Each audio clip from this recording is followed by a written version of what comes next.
Samsung তাদের A23 স্মার্টফোনটা দুইটা ভেরিয়েন্টকে লঞ্চ করবে, একটা হচ্ছে গিয়ে 4G আর একটা হচ্ছে গিয়ে 5G। বাংলাদেশের মার্কেটে 4G ভেরিয়েন্টের স্মার্টফোনটাই আসবে, যেখানে কিনা 6.4 ইঞ্চির একটি সুপার অ্যামোলেড প্যানেলের ডিসপ্লে থাকবে।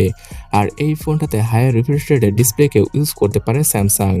যেহেতু স্ন্যাপড্রাগন 680 চিপসেটকে ইউজ করা হবে ফোনটার ভেতরে, তাই ফুল এইচডি রেজলিউশনের ডিসপ্লেকে আমরা এবার পেয়ে যেতে পারি, যেটা কিনা স্যামসাং বাজেট ক্যাটাগরিতে এর আগে দিতে পারতো না। সো স্যামসাং এর এই অ্যামোলেড ডিসপ্লে নিয়ে আমাকে হয়তো নতুন করে কিছু বলতে হবে না, আপনারা বাজেট অনুযায়ী দারুণ একটা ডিসপ্লে পেয়ে যাবেন স্যামসাং এর A23 স্মার্টফোনটার 4G ভেরিয়েন্ট থেকে। আর এই ফোনটা 50 মেগাপিক্সেলের প্রাইমারি ক্যামেরা সেন্সরের সাথেই আসবে। তার সাথে আরও 3টা ক্যামেরা সেন্সর হিসেবে 8 মেগাপিক্সেলের আল্ট্রাওয়াইড সহ 2 মেগাপিক্সেলের ম্যাক্রো এবং ডেড ক্যামেরা সেন্সরও পাওয়া যেতে পারে। তবে ব্যাক প্যানেলের ডিজাইনের ক্ষেত্রে এবার নতুন কোনো চেঞ্জ আসেনি। গত বছরের মানে A22 এবং A52 স্মার্টফোনের ডিজাইনের মতোই লাগছে A23 স্মার্টফোনের ডিজাইন। আপনারা হয়তো জানেননি যে স্যামসাং তাদের এই সিরিজে অতটা হায়ার স্পেসিফিকেশন না দিলেও দীর্ঘদিন ইউজ করার জন্য এই সিরিজের স্মার্টফোনগুলোই পারফেক্ট, যেখানে কিনা লম্বা সময় পর্যন্ত সফটওয়্যারের আপডেট পাওয়া যায় এবং তার ব্যতিক্রম এখানেও হবে না। 2 বছর অথবা 3 বছরের অপারেটিং সিস্টেমের আপডেটের পাশাপাশি 4 বছরের অ্যান্ড্রয়েডের সিকিউরিটি প্যাচের আপডেট পাওয়া যাবে A23 স্মার্টফোনটাতে। আর এই ফোনটাতে এবার স্ন্যাপড্রাগনের 680 SoC-কে ইউজ করতে যাচ্ছে স্যামসাং। নিজেদের চিপের শর্টেজ থাকায় এবার স্যামসাং স্ন্যাপড্রাগনের এই 680 SoC-টাকে ইউজ করবে তাদের A23 স্মার্টফোনটাতে, যে SoC-টা কিনা রিয়েলমি, শাওমি এবং ভিভো তাদের স্মার্টফোনে বর্তমানে ইউজ করছে।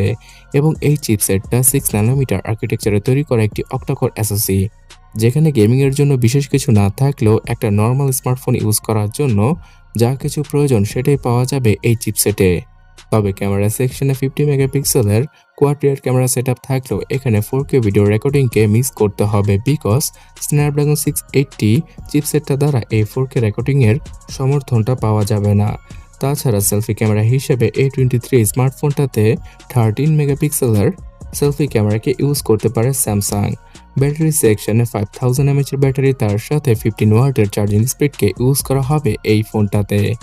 স্টোরেজ সেকশনে 4GB 6GB র্যামের পাশাপাশি 128GB ইন্টারনাল মেমোরির সাথে আসবে A23 স্মার্টফোনটা, যেটা কিনা হবে UFS 2.1 এর অথবা 2.2 এর। মেমোরি কার্ড ইউজ করার জন্য ট্রিপল কার্ড স্লট পাওয়া যাবে ফোনটার মধ্যে, যার মাধ্যমে কিনা আপনারা দুইটা সিমের পাশাপাশি একটা SD কার্ডকে ইজিলি ইউজ করতে পারবেন। So premium design, long term use করা আর স্যামসাং এর ব্র্যান্ড ভ্যালু, এই তিনটা জিনিসের মাধ্যমে স্যামসাং সেল করবে তাদের A23 স্মার্টফোনটাকে। এবং এই ফোনটার একটা 5G ভেরিয়েন্টকেও তারা নিয়ে আসবে, যেখানে কিনা মিডিয়াটেক ডাইমেনসিটি 700 চিপসেটকে ইউজ করবে তারা। আর সেই ফোনটাতে 6.55 ইঞ্চির ডিসপ্লে থাকবে। ইন্ডিয়ান মার্কেটে শুধুমাত্র 15,000 রুপি থেকে পাওয়া যাবে স্যামসাং A23 স্মার্টফোনটার 4GB র্যামের ভেরিয়েন্ট। এছাড়া 6GB র্যামের ভেরিয়েন্টের জন্য 17,000 রুপি দাম রাখতে পারে স্যামসাং। আর বাংলাদেশের মার্কেটে শুধুমাত্র একটা ভেরিয়েন্টের সাথে আসতে পারে স্যামসাং এর এই ফোনটা, সেটা হচ্ছে গিয়ে 6GB র্যামের ভেরিয়েন্ট। সো 6GB র্যামের ভেরিয়েন্টের সাথে আসা স্যামসাং এর A23 স্মার্টফোনটার জন্য স্যামসাং 20 থেকে 23,000 টাকা দাম রাখতে পারে বাংলাদেশের মার্কেটে অফিসিয়াল ভাবে। তাই যারা কিনা 20,000 টাকার আশেপাশে স্যামসাং এর কোনো স্মার্টফোন খুঁজছিলেন, তারা আর কিছুদিন ওয়েট করতে পারেন।